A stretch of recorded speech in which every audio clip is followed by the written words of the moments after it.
Yerum Lallonbi Nupa mayam kingani Yerum Lallonbi Nupa mayam kingani Lao Yerum sabirero Hada Yerum nungshiba Hada omlet ahaba Lobiro Yerum mama galana Yerum mama free Aduga Yerum ani lobadana nupi ma free habadi ai free oiba haiba lao pakhang mayam laoไปสบายไปแล้วจะมีการขายข้าวนะ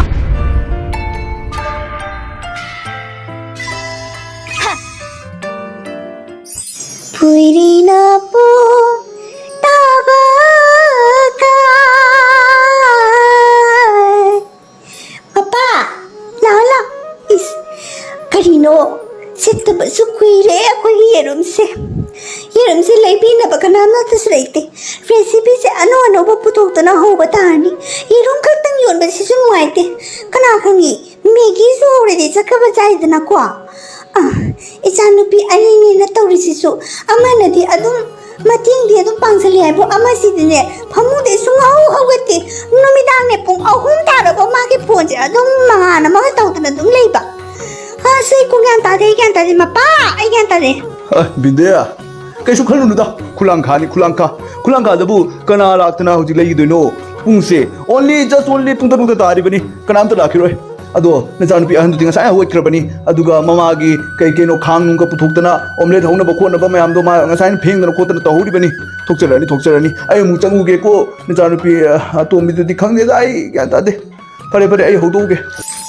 ima tauko aisu wahai khara dangdi ima baba gi mafam da thamjaningi asukuiba ima baba na wana yerum sing se yone ba hodarakli base aisi dum yengakli bani ato chatriba gi maramdi ima khangbibra ima hojikan se yamna fancy restaurant mayam hanglabani na ne ko hojing matam da lesabi pakhangna ekhoi gi street store hai tare ko asida phambagi generation am chanarak pasina ne tori bani ado aina haibadi ko ekhoi gi strip light khara thanjallaga ekhoi gi store se haide ekhoi restaurant se cafe semdo si ima adagi aina ne yerum se omelette and ramen noodles tawragane yam phajana tawsi ima aduna chakani hey ne na biya karino na mangi du po lisabi na butukan phamna bro yaroi hoi nama na pa na sidoke tawra su jai sidoke isagi da mata sidoke oi da su jai adi su ne noi na di thakpagi akoi imai pa hingi bodi noi na thakpagi thorang to khala ta no khangi dana nama na pa hingi bau noi nama na pa da nek ki khala kano Nate kaino ima na lan lobi basi bu karigino nate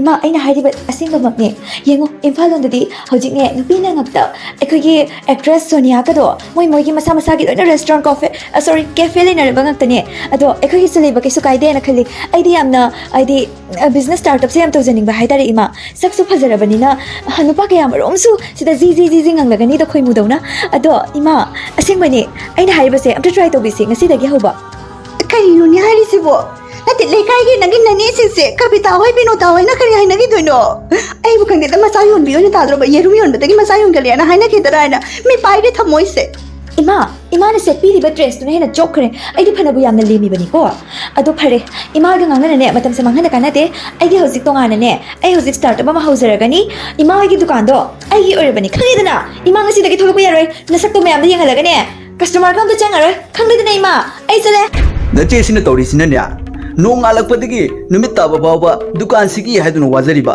imung do oiro ama do oiro ha aduga nangna tawribasina adum phammaga leiba hippaga leiba karino nang tawrisibu ibema nang sukhara yausalu ne tali base yumgi ni ne ho ai ga ije ganya matam supada compare tawra ngang bi base tawbira ga ne place adanya wa ma haige ise ne tawriba de ne ma thawli tabagi ana tawriba sin ithawya nya ma khangi dina ipa adu da khande ai puk yam la me aduna salo lo ipa salo lo ai sa thak ninge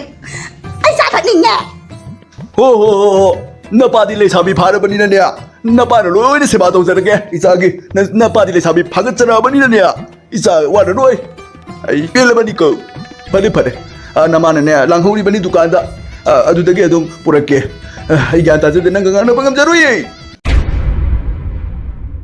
Panthau manggul sumangka yerum gi dukan hangjaraga kabudi tamu malang bana khurai gi tamu nami bana Yerum Lallonbi Nupa mayam kingani Yerum sarabadi nupa mayang kingani lao lao yerum sabirero hada yerum nung shiba hada omelet ahaba Tamo Yerum chararoi tamo ngasibu Aina nanau nubina ngasi ahan pamzabane chararo try tawra la hawgriponi se Imphal dagi ne Korea gi taste lakpa yerum ne omelet ne lao tamo malang ba lao tamo khoi mo lao lai ni loi khum se ni Nami ba keno to risibu Akhoi lekai sidadi nupi na ka dukan phamba kai se kari no sit to heibra to heidabra mana masak hazar phasaraga su mana dukan ko re haina bo akhoi nupi na hoba dukan kai gi jadoi no ai gi dukan na han gi chala tri base ai na hoji kok sane le ri kamai na pamgani haina adugo mana ai gi mamang do hotel hangsalak pasidi he nami ba changi ba yaroi ko Singel leirong ning TV yerum dukan phum levi mawalo de kanam ta aidi nang de chagani puthora ko omne to khawum than charage puthora ko aput pado khojing yau nang nam singe Adu kuina aina phamba ngairabadi tamo ai awaba se ubidabro aina lesabi aina ngasi dukan phamduna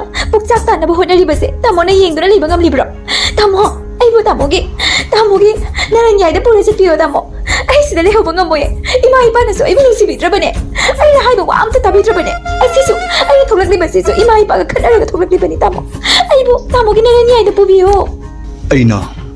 aina kuina phonglak tana thamliba wahei wata singse nangno oina phonglabo anyways ai kaimda akai blate ai su phumjin duna kyani thamgani ai gi thamoi nungda su nangi damakta nuksiba haibado nahangi daki thupsin duna leribani aina di nangse leikai gi isalni kari haina khankhini haiduna aina phongduk tabani adugo nangse aina thamoi dagi nuksijai aduna nupi ate kana amata yengdadana nang mungai rakpani adu ngasidi aibu mangla hara gyan tadrene haraubna su matolomi ne ibo lao ibema dukan ga loina lang thomo lao ai ga salasai Hadileirang kunduli hadileirang shirei hadileira tamo lagi skelo chadre hadileirang kunduli hadileirang kahagano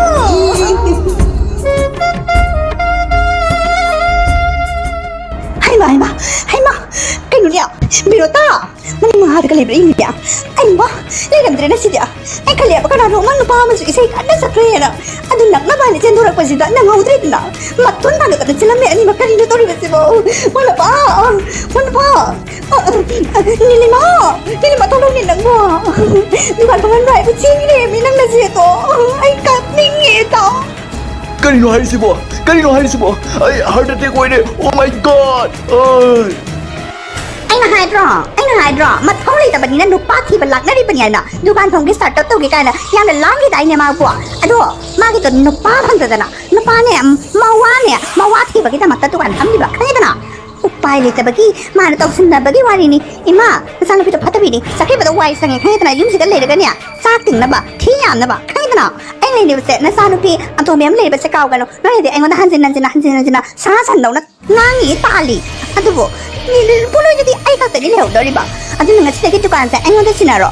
Ayo lo isin ke ima. Ayo lo isin ke. Ni ma. Nasi itu dia lebih apa hari ni? Aku ni tu kan nama masa apa pun saya ke mana. Mau ada yang tapi aku sampai bam di sini hari ni. Nanti hari ni lagi sudah nabi orang lagi hari saya. Nama ada pagi natung itu na. Ngai bide ay sorry sih berapa ni? Dia tu nana lo deh. Nanti क्या बोली? Aduh nani tu na ice tu. Ayo udah pau kam dah power tris na. Aduh, ice kita ibu apa habis ya? Ayo so apa ni? Aduh kan dan nak kadi kino. Ayo ice kita compare tau nang angin sebab. Ayo bulai dah bini mana nak kun bini kan? Tahu resep kadi kino. Ayo ice ni apa ice nu? Ayo su pasal nu. Ayo nak kali ba? Dan na sangat nak bagi tak kata deh iban lagi merak tak kan itu na? Ayo su panggan ni. Mau deh nak apa panggan ni? Nak mau deh apa panggan ni? Kan itu na? Kino ni. Pasal tu rasa boleh tahu sebab. Kisah saya lagi. Lupiro, yerum mama galon na yerum mama free. Ato ga yerum ani lo bata na nupi ma free. Habiti ay free oi ba ay ba. Lao pakang bayam lao. Pai sabay ba natin isang kanok hay na. Ay kisi lagi yan batay. Na now. Ay Nina Henki Taura. I hear him say, you are the I saw Amatang Theoragan now. For only. Come, girl. Ichon, chắc yam làm mày, cái kia yun bị cái. Cái đi cha nhìn cái tà mò. Rồi bé qua đi, ôi yun đi bạn đi, đang là cha nhìn bao mai đâu. Cái đi cha nhìn ghê, yên cha nhìn bro, sắc cha nhìn bro. Cái đi cha nhìn hay. Ya đúng khác cái này chỉ lối khác này đi tà mò. Cái tà mò, nó kia tập bắt đầu kìa. Phi nó mà rồi là mình nál đi đó. Ấy xí, phi nan cho bé qua nè, ấy xí lâu mi nè. Caria. Bên này. Anh nằm chi sao thôi chỉ được đi, cái này thì sao? Yerum ở mà nên mama thì có thật là cái sao? Cái này nè, cái đầu chỉ cái này nè, lâu mi nó nó cũng làm khác tụi cái lại nè. Sao là lấy cái kem ta có hộp bằng không cái nè, cái mà mai sẽ bộ cái máy bà lại nó sẽ bộ anh nào ta, số cái giờ cái bị anh nào ta. Ở đây thì mà cha tụi mình đi làm mau, anh ông bận pa hay bận đi, pesa lupa pai ba lupa mà nào amuka dukaan itu una benda ki, mà ba ni mau amuka cengki. Nanti kata orang lain nanti dori basibo. Kalau agak cengkri no, kamai na tahu kini padu sukang dia hai baboy babu. Ayah tak cerita. Nupi masa amat tahu, adum cengki, amat tahu adum cengki. Ayah nam tak cerita hai ba. Hey, aku. Mari mau kong pasal tiga terbayar deh. Hari ini, bawa untuk pelak pun itu. Adu dan ya, ay pasal nak hantuk ni, numpam satu kali tabak tahu. Kamai tahu kan hantuk oke. Ay sugian tak dari bema, lau jangan si tinggi. Aku tiba ya badi tiada dana. Aduh, yang sih. Hausikani phone kai su leitaba ko bani na akoi yum dadi ado kari toba khangdri ine nilima da puhi banu bado jujon bani aine ine jujon batar bo noibu soi dena phubi ramani nilima do aina hai bani masa mana sa mana bada chaki no aina mana ta da bada ne chakri bani ne ine Kari no hari sibo. Hari ni business ni adusu. You yongera, sangkom yongera. Napadu buka mai tahu ke? Kari no phubi ni ai sibo, napadu buka patara hai ba. Karino ne ine angaubi phubi ramani ai kari bari no nupa do patta na bu hai na troi gi se nang khang de bane kaka lu khoi gi mata nupa du ni ne guli ja ba angau do isi amulo amuto na hai bra kari no ka aure ne maming do loi re ne le ba gi punsi loi re Ima, namine picnic ni degi ne. Najiga matam pun namak dalam bapa gi anak kelak bawa kelon se. Nasibo hanjan namai thira matada nang bapa se leptri ne. Agi tau tamning bada ngasi din namai namit kadol oi kai duna bendes pula banatro. Ado ngasi dagi di ibema lamba bapa gi wakelon se topiru ko. Haibati naji hoi dine pokli base rajyog ta puklakpa aduga noina ne minnai gi khelo khen pham da puklakpa khangde duna ibema lamba bapa topiru. Kange loina kange. Ise dila kami ni. Ay di minay oy na sumpun sisiloy sa letra kange. Ay nakaliba ni mana sinagi liga masidra. Ay ginupado na. Ay nakaliba mado pasapahed na. Ano ba mari yun bagmadi kisaram sa tanaba mo hilami. Ano lagi tinundayo ta sila pugis na ise. Ay wala na ise. Ay na ise uning mo bagi. Tawro ba ni? Nang sila di ay ise o leroy. Ay yung nasum chitra bisa na kalay rage ko.